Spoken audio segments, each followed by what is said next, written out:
네, 정치권 아웃사이더 출신의 도널드 트럼프가 차기 미 대통령에 당선되면서 한반도에 미칠 영향에도 관심이 쏠리고 있습니다. 차기 트럼프 행정부가 미칠 영향에 대해서 박원곤 한동대 교수와 함께 살펴보겠습니다. 어서 오세요. 네, 안녕하십니까.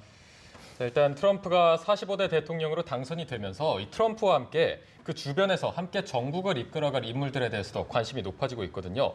일단은 어떤 인물들이 눈에 띄십니까? 예, 인수위가 출범을 했습니다. 그래서 발표가 나왔죠. 네. 위원장은 마이크 펜스 부통령 이제 당선인이 됐습니다. 위원장을 맡았고 부위원장의 이제 외교안보 라인에서 우리가 주목을 할 사람은 2명이 있습니다. 하나는 뉴트 깅그리치 전 하원 의장이고요. 또 한 명은 이제 마이클 플린 전 국가정보국장입니다. 네. 깅그리치 같은 경우에는 아마 국무장관 후보에 지금 강력히 추천이 되고 있는 걸로 알고 있고요.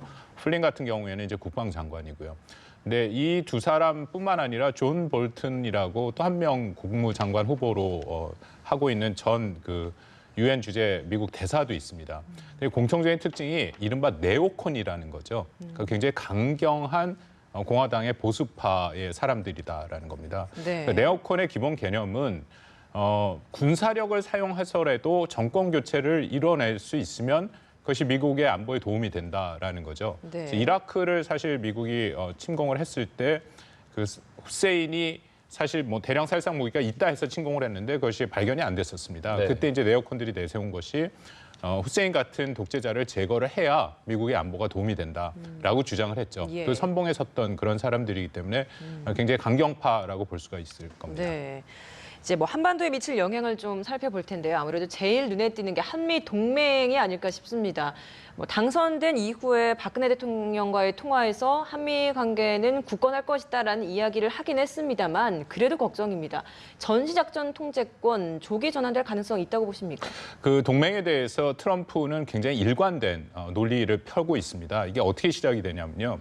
이게 한국뿐만 아니라 한국, 일본, 사우디 그리고 독일 를 늘 같이 묶어서 얘기를 하는데 이들 국가가 충분히 부유한데 그들 국가에 이제 다 그 미군들이 배치가 돼 있죠. 예. 근데 왜 방위비 분담을 그들 국가가 100%안 내느냐? 우리가 그들 국가의 안보를 지켜주고 국방을 지켜주면 그 국가에서 당연히 모든 비용을 대야 되는데 왜 비용을 대지 않느냐?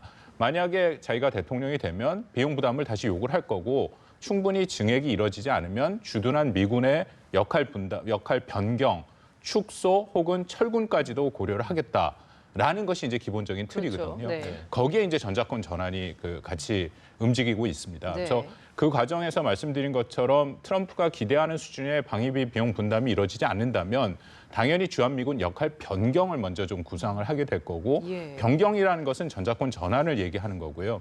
전작권을 전환하게 되면 한반도 방위의 책임은 한국이 갖게 되는 거고 미국은 지원하는 역할이 되는 거죠. 그러니까 그만큼 부담과 비용이 줄어들 수 있다는 겁니다. 네. 그래서 트럼프가 계산하는 그런 셈법으로 한다면은 전작권에 대해서 말씀드린 것처럼 전제는 만족한 비용 부담이 이루어지지 않을 경우에는 조기 환수 전환 가능성도 있다라고 볼 수 있습니다. 네.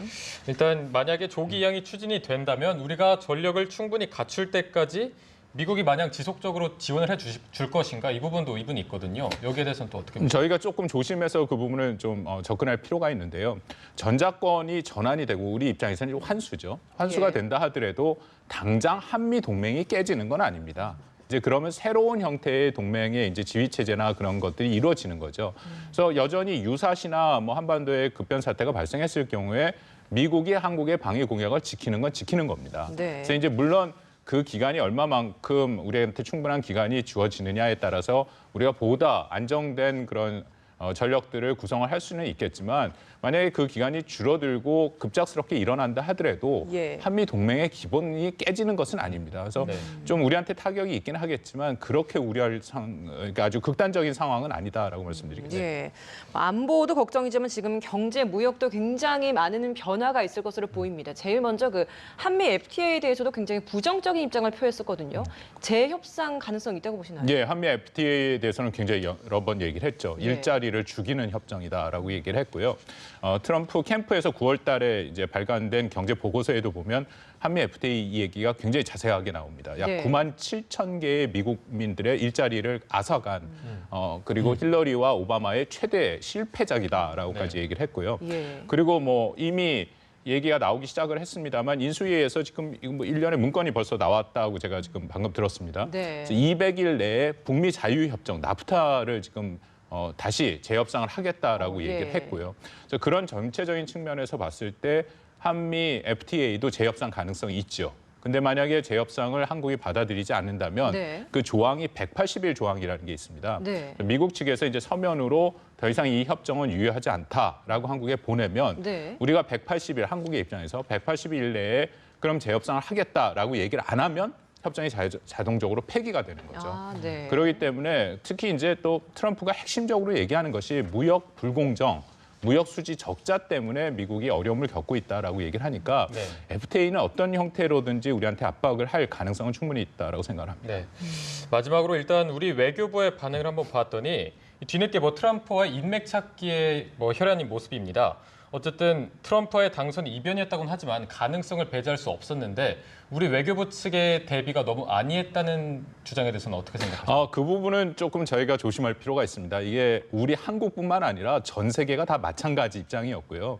왜냐하면 트럼프 자체가 아웃사이더였기 때문에 그 안에 인맥이라는 게 거의 없었습니다. 인수위 아까 조금 전에 우리 연합뉴스에서 나온 것처럼 그 자녀들이 다 들어가 있지 않습니까? 예. 뭐 장녀, 사위, 장남, 차남이 다 네네. 들어가 있고 네. 그런 상황에서 우리가 인맥을 쌓는다라는 건 굉장히 어려운 일이고요.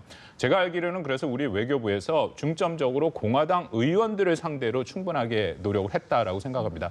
한 가지 더 마지막으로 덧붙인다면 중요한 것은 앞으로가 중요하죠. 이제 새롭게 행정부의 이제 내각이 구성되는 그런 상태에서 우리가 얼마만큼 한국의 입장을 충분히 그쪽에 설명을 하고 설득을 할 수 있느냐 그것이 핵심이고요. 그런 면에서는 아베 신조 일본 총리가 17일 날 뉴욕에 가서 트럼프를 만납니다. 일본이 굉장히 발빠르게 움직이고 있고 네. 한국도 그것을 교훈 삼아서 빨리 움직여야 된다라고 생각을 합니다. 네. 알겠습니다. 오늘 말씀 여기까지 듣겠습니다. 고맙습니다. 감사합니다.